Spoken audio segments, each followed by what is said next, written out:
Nahida? Wait. Now that Paimon remembers everything, should we instead say good morning, Lesser Lord Kusanali? Hey! What's wrong, Nahida? You don't look too good. I'm afraid that what you're thinking right now is correct. Did Dunyarzad already disappear? No way! Are we too late? The real Dunyarzad's consciousness has indeed disappeared. It can no longer endure the constant dream harvesting. Paimon can't believe it. Wait, so what about that other Dunyarzad? Just what is she? Is she also going to disappear? She's actually something like a puppet, but not completely. The real Dunyarzad's consciousness could no longer keep playing her role in this dream. So another Dunyarzad appeared to replace her in the dream. Just like the grass and the trees, that Dunyarzad is just a building block of the dream that helps to keep it going. But personality-wise, she's nothing like the real Dunyarzad. Puppets are stiff, and can't copy a living person's vitality. After all, they're just there as filler. You know, speaking of which, the old Dunyarzad might not have been too different from a puppet. Dunyarzad truly believed that she met you within her consciousness, and it was you who inspired her. So you do remember her after all. Yes. Back then, her family was overly protective of her. No one cared about her personality or thoughts. It was as if she only lived to stall her Elazar. I just gave her a little wisdom so she could look at life in a new way. So that she could be her own person. But even so, she's still far from it. I'm still a long way off from being a real Archon. I couldn't even save her. If I were a competent Archon, I wouldn't have let my most faithful follower die at the Sabzeruz festival with so many regrets. Please don't beat yourself up over it, Nahida. It's the sage's fault, and theirs alone. I'm not beating myself up.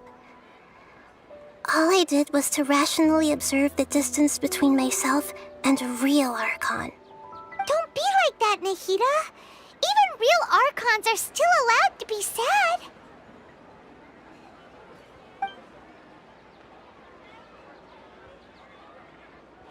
To prevent more tragedies like this, we must end the samsara as soon as possible. Great, but how do we do that? Although the Sabzeruz festival dream is under the Akasha's control, only humans can dream. Even the Akasha is unable to create them. That means this dream belongs to a host who created it.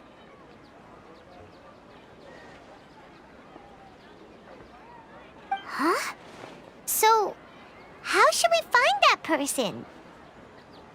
Well, if this is someone's dream, then everything here must come from deep within their consciousness. Which means, with the power of imagination, they can change anything in this dream. Imagination? What do you mean by that? Imagination means breaking through what you perceive as normal. Like when a server at a tavern brings a plate to you, you'd naturally assume that food is on it. However, if you're the dream's host and you become aware that you're dreaming, when you imagine gold and more on the plate, the dream will respond in kind, and the server really will bring you gold and mora. But right now, our host is unaware that this is a dream. No matter how many times they're served, it will always be food.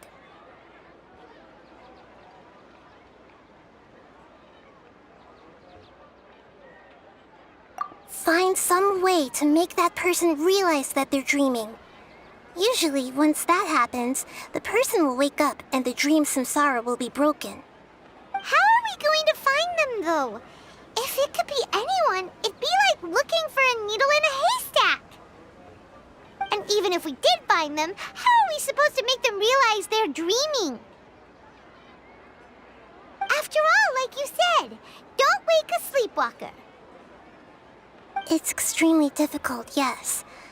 But the only ones who can do it are you two. Remember, everything you've achieved up to this point has all been for the sake of finding the host and ending the samsara. As for me, during this time, I'll be out of town. Out of town? Are you going to that place full of dreams where the Traveler went? Yes, I want to try something. There must still be a small wisp of possibility. Hurry and go. Dreams are supposed to be fantastical, romantic, and full of pleasant surprises. Unnecessary things like this samsara need to end. Paimon's still a little upset that we've come this far only for Dunyarzad to... She was such a good person, with such a simple wish. But fate was against her. Yeah, saving Dunyarzad is what kept us going this whole time. But we mustn't lose hope, Traveler. Dunyarzad would definitely want to see us save everyone else. So let's break the samsara for her sake. Paimon's wondering, do you think the sages would get one of their own to be the host of this dream? Feels like it would be easier to control it that way, no?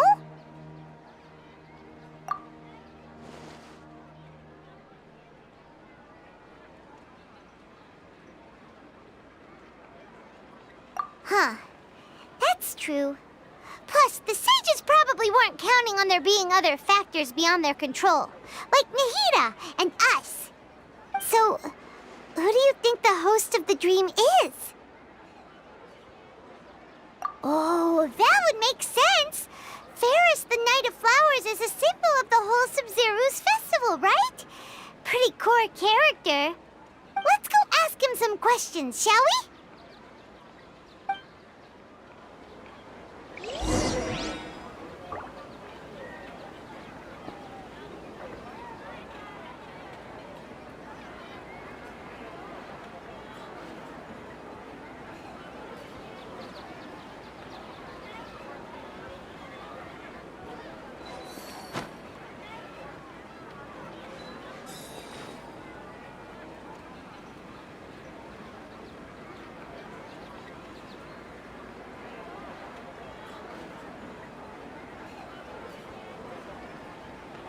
So this is a day in the life of the Traveler. I'm learning more about you all the time.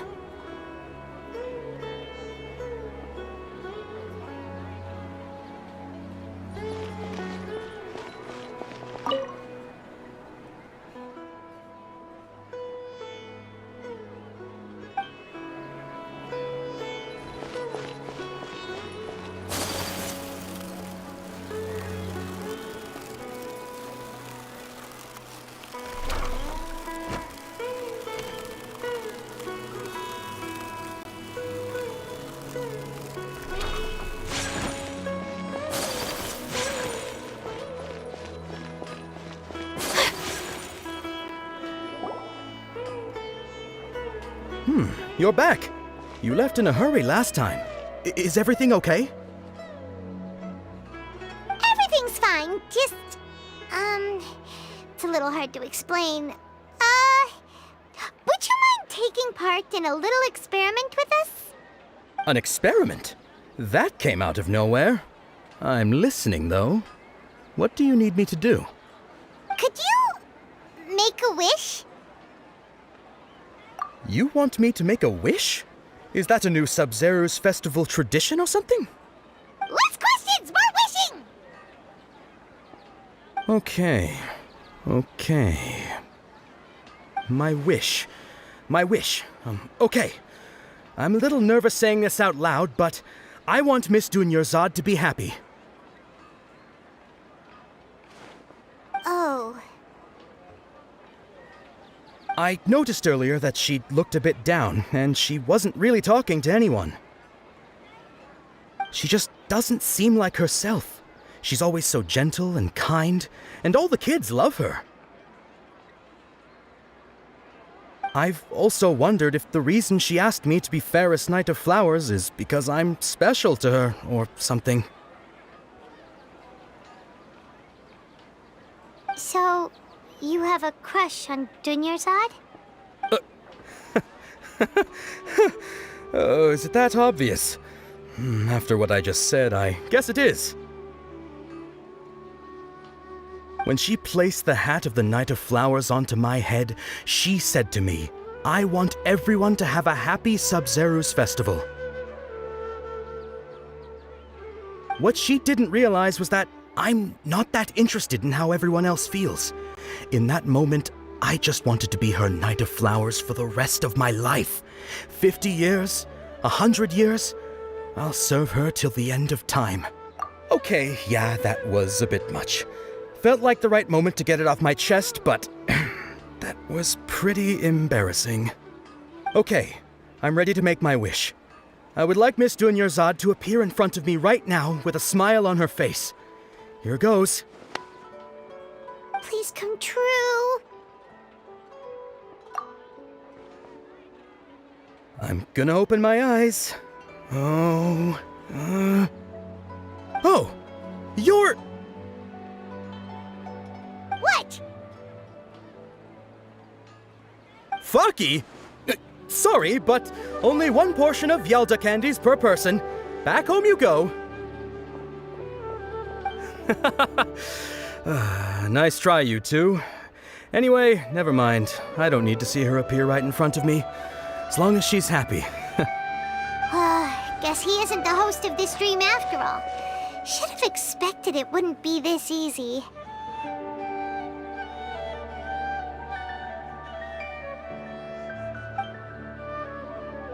It seems like everyone who knows Dunyarzad loves her, but none of them has any idea that she...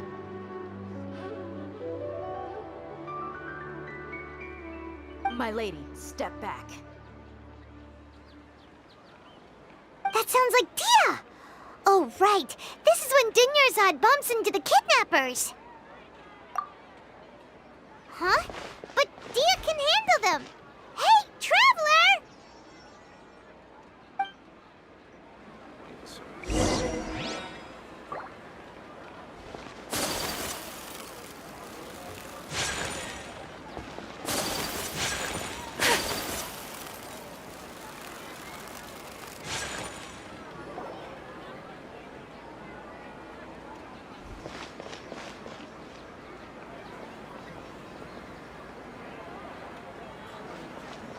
Oh, it's you. Great timing. Please take... Hey, this is my job. The homie Yannis pay me, not you. You... fine, all right. Knock yourself out. Why are you so worked up anyway? It's not like I don't trust your fighting skills. Anyway, watch yourself.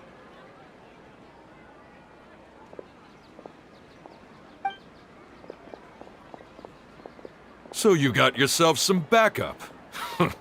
Suit yourself. You're going down. A new punching bag. Whirling snow!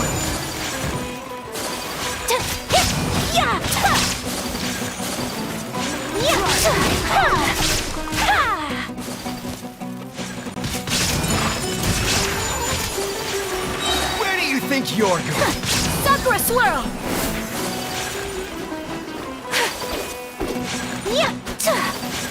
Take flight!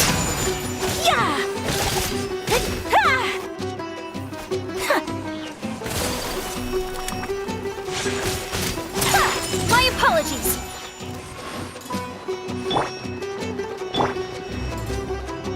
Law of the jungle.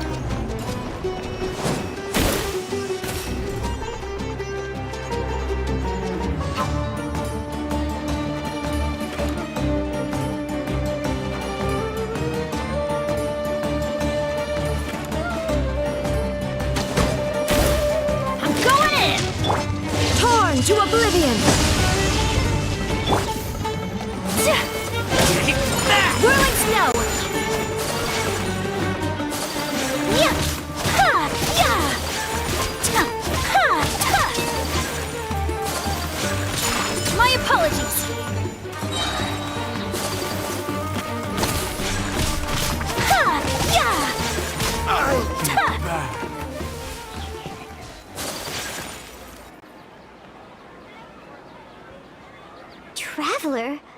you just taking your anger out on those guys?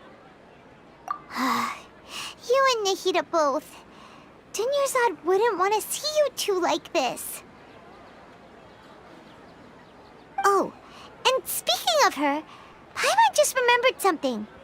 Remember how during the first Sub-Zero's festival, before the Samsara started, we came here with Dunyarzad because she wanted to pick something up? She said it was because she had forgotten something. Okay, so Paimon's memory is working so far. Anyway, Paimon also remembers that she is staying somewhere around here. She pointed it out to us the night before the Sub-Zero's festival. Yeah, even if it's only a tiny clue, it'll probably still help us more than this needle in a haystack search.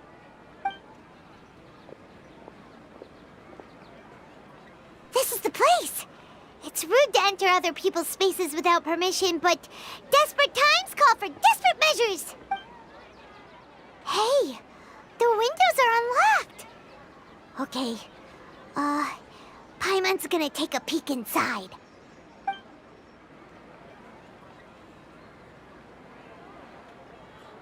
This was only a temporary residence, so there was pretty much nothing inside except this book on the table. Should we open it?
Wow, Dunyarzad wrote all of this. Sounds like she was always thinking of us even while we were away. Even though she was also busy preparing for the Sub-Zero's festival and had all her health problems to worry about. She must have wanted to give this to us as a gift on the day of the Sub-Zero's festival, right? If we hadn't found this book, we never would have known. But now that we know, we can't even thank her. Hey! Where are you off to now?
It's Dunyarzad's puppet.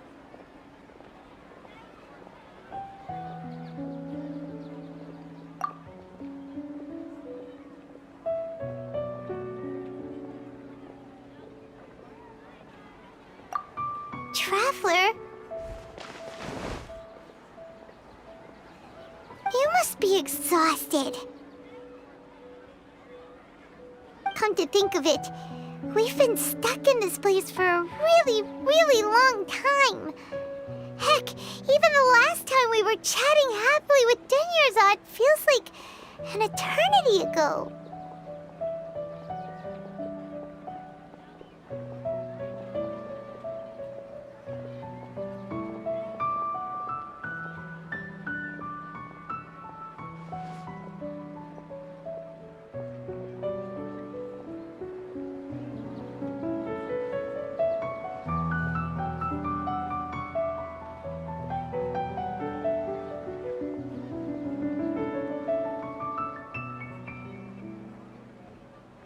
Paimon still remembers when we were sitting here, and the way her eyes sparkled when she talked about Nilu's Dance of Sub-Zerus. There will always be frustrations in life, but I know that the point of living is not to leave behind any regrets.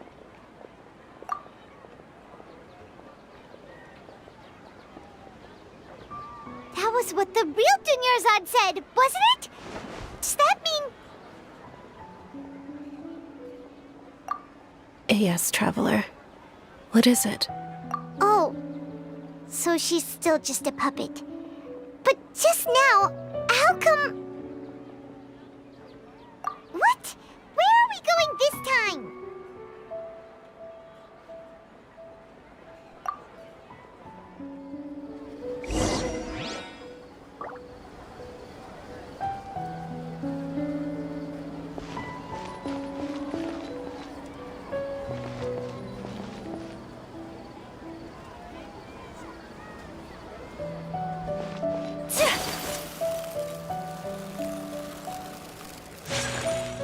Ad Astra Ab...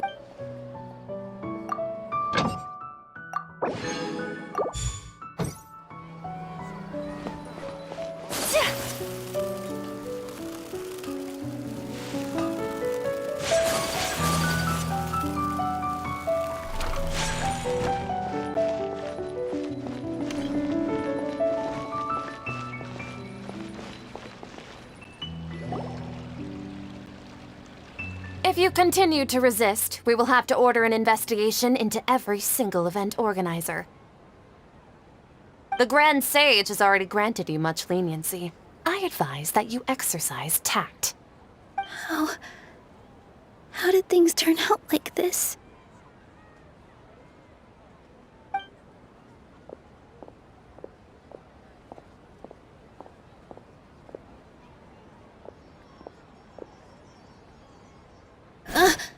Traveler? You don't have to get involved. He's a sage from the Academia. I don't want to drag you into this. Traveler. Traveler? What the heck are you doing? If you get arrested by the Academia, that's another day gone to waste!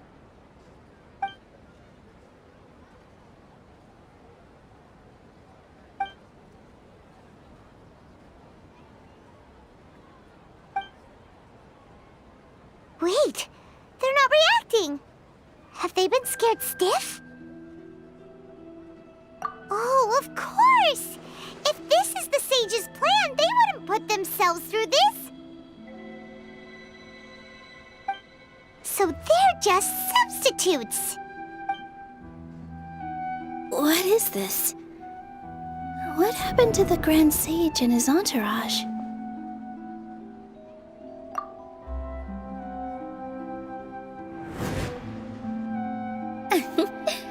Like I said, they symbolize the goddess of flowers. It's just a shame that all the real Padisaras went extinct after her death. Yes. The Greater Lord brought forth new Padisaras in memory of the goddess of flowers. But she ultimately could never truly replicate that beautiful shade of purple.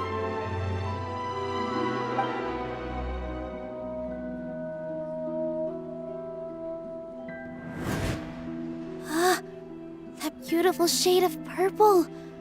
Aren't these flowers real Padisaras? Just like the ones from the legend? I didn't even notice. Dunyarzad, did you find these? But didn't you just say all the real flowers went extinct after the goddess of flowers passed away? So, how? Yeah.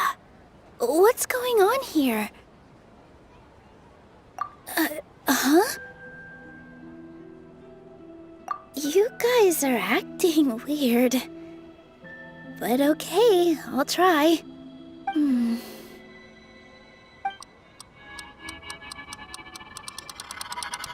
Hey!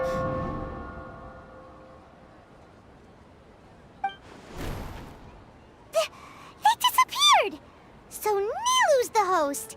What a surprise! Purple Padisaras don't exist in the real world anymore. But in Nilu's subconscious, they can appear as decorations on the stage. It's just like the example Nahida told us. People assumed there will be food on a plate, and Nilu assumed there would be real Padisaras in the flower pots. So when you saw the flowers, you instantly knew it was Nilu? But if we want to end the samsara, we need the host to become aware that they're dreaming. How should we make Nilu realize that? Am I dreaming? Huh? So I'm right. Is this Lesser Lord Kusanali responding to our celebration of the Sabzeruz festival? Wrong guess, but you aren't completely wrong either. The point is, what made you think this is a dream? As far as you know, people in Sumeru don't dream, right? Yeah, but have you heard the tale of the first sage? To prevent a calamity, he went on a journey to find the Dendro Archon. Ooh, sounds familiar. Dunyarzad told us a story like that when we first arrived in Sumeru City. So it was about the first sage, huh? Yep, but in the part you heard, he hadn't become the first sage yet. There's more to the story. His piety and wisdom were acknowledged by the Dendro Archon, and she finally gave her blessing to him. All kinds of spectacular scenes appeared in front of the first sage, as if all the knowledge in the world was being painted onto a canvas right before him. He was captivated. After who knows how long, he mastered all the knowledge he could comprehend. Afterward, he said to the Dendro Archon, "I miss my parents, my wife, and my children. I've been away from home for far too long. They must be worried." The Dendro Archon smiled. The next second, the sage found himself lying in his bed, as if he had just woken up from a dream. His wife, lying next to him, said, "You're off to search for the Dendro Archon today, aren't you? Have a safe journey, my love." In the end, the first sage took care of many disasters in Sumeru City and founded the Academia. What a happy ending. So, the first sage was dreaming ever since the beginning of the story? He never went on his journey? Yes, but his faith and determination were conveyed to the Dendro Archon, so she blessed him in the form of a dream. Paimon understands where you're coming from now. That's a really interesting connection.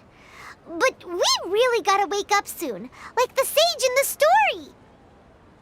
I see. Well, it just so happens that today's Sabzeruz festival is almost over too.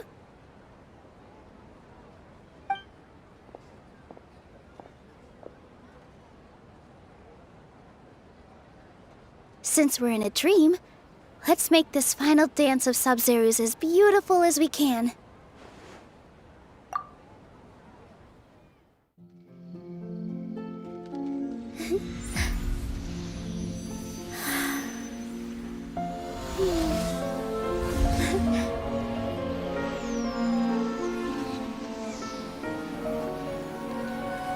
The wait is over, everyone. I dedicate this to our god, the dance of Sabzeruz.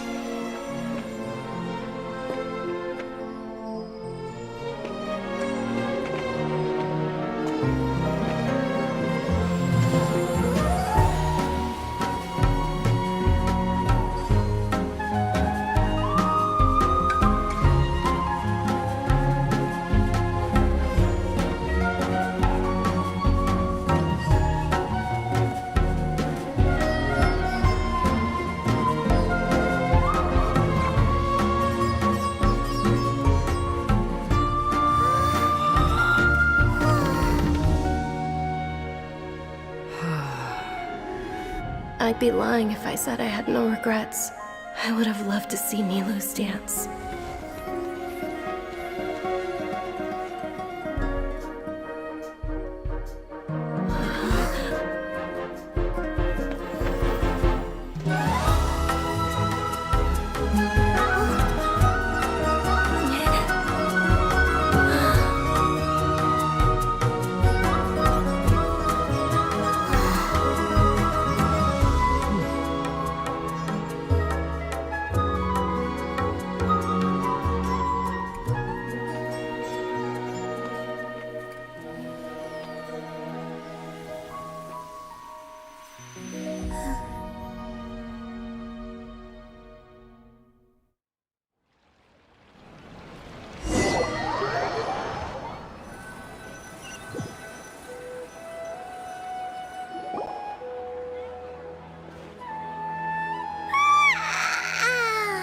Oh, good morning, traveler.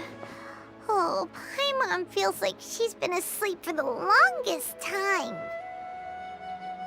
Paimon's head feels super heavy. Did we oversleep? Do you even remember going to sleep last night? Paimon thinks it was after the Sub-Zero's festival. The Sub-Zero's festival! Have we finally escaped from the Sub-Zero samsara? Quick! Take off your Akasha terminal!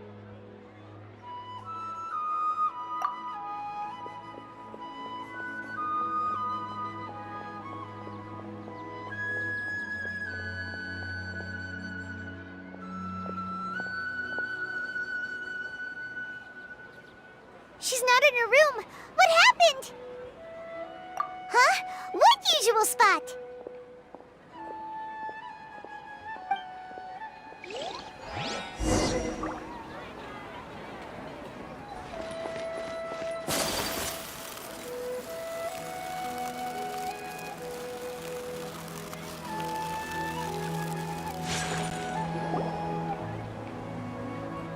Well done, Traveler and Paimon. And thank you, Dunyarzad, for organizing the Sub-Zero's festival for me. I'm sorry, who are... Dunyarzad! You're okay! Oh, don't scare us like that! Oh, Traveler Paimon. I have something amazing to tell you. I just had a dream, and I saw Nilou performing the dance of Sub-Zero's.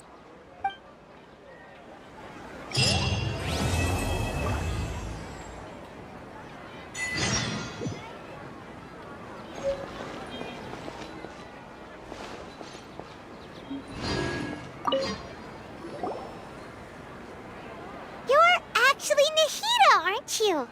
Paimon felt like Catherine was acting weird when we met at the Sub-Zero's festival.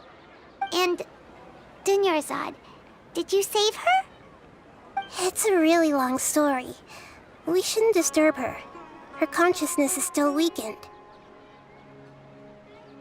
Let's chat somewhere else. How about by the Traveler's favorite bench?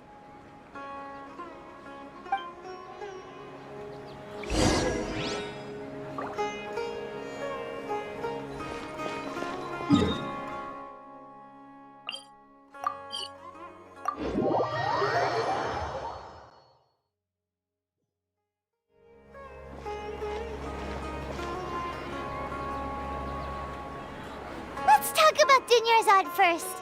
It's such a relief that she's all right.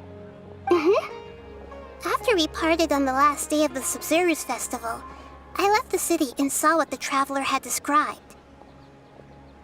Among the countless dreams, I found one that was growing fainter and fainter. This proved my suspicion. Once Dunyarzad could no longer bear the Akasha harvesting her dreams, her consciousness began to dissipate. But this also meant it escaped the Akasha's control. Such a small fragment of consciousness can't last for very long, though. It will return to its original dream, where both will gradually fade until they completely disappear. I used all the power I had to keep her dying dream alive as long as possible, But it still wouldn't have lasted for much longer if it hadn't been for you two breaking the samsara. So it looks like we did manage to save Dunyarzad in the end. And not a moment too soon. Huh? Why are you two smiling so happily? I thought you'd be so moved that you'd start crying. I need to spend more time observing human emotions.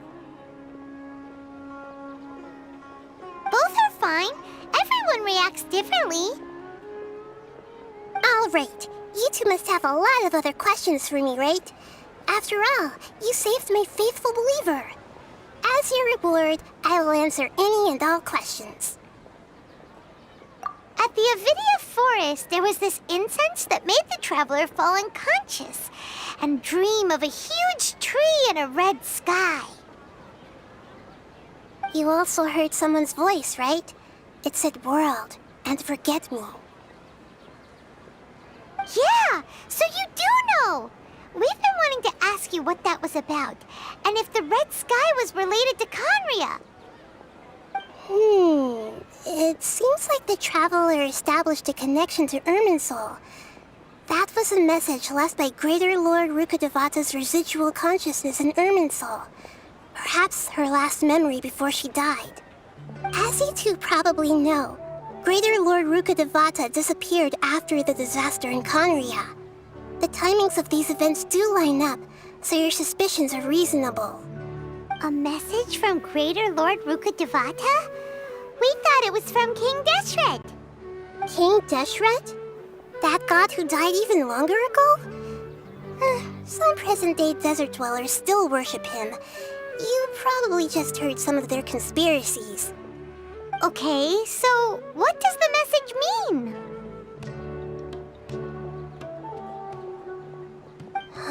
I still haven't managed to decipher it. Even the Akasha isn't currently capable of doing that. Greater Lord Rukkhadevata's residual consciousness in Irminsul seems to be contaminated with something that has a very dangerous aura to it. Many devoted scholars go mad as soon as they connect their consciousness. I've warned the academia about this many times, but people still keep falling victim to it. But I believe this is the key to saving Irminsul. That's why I've kept trying to decipher it. So the tree in the vision was Irminsul? Oh, Tainari also said that Irminsul is sick! Is it because of the contaminated consciousness? But even if you can't figure out what that vision was all about, it seems like our search for you was all in vain. The traveler wasn't affected after coming in contact with that consciousness. I've never seen anyone like that. With you here, we may have a chance at deciphering it. No, we must decipher its secrets. I've already eliminated all other factors that might affect Irminsul. This is the only one left. This puzzle has life and death at stake. It could determine Irminsul's fate, as well as Tevat's.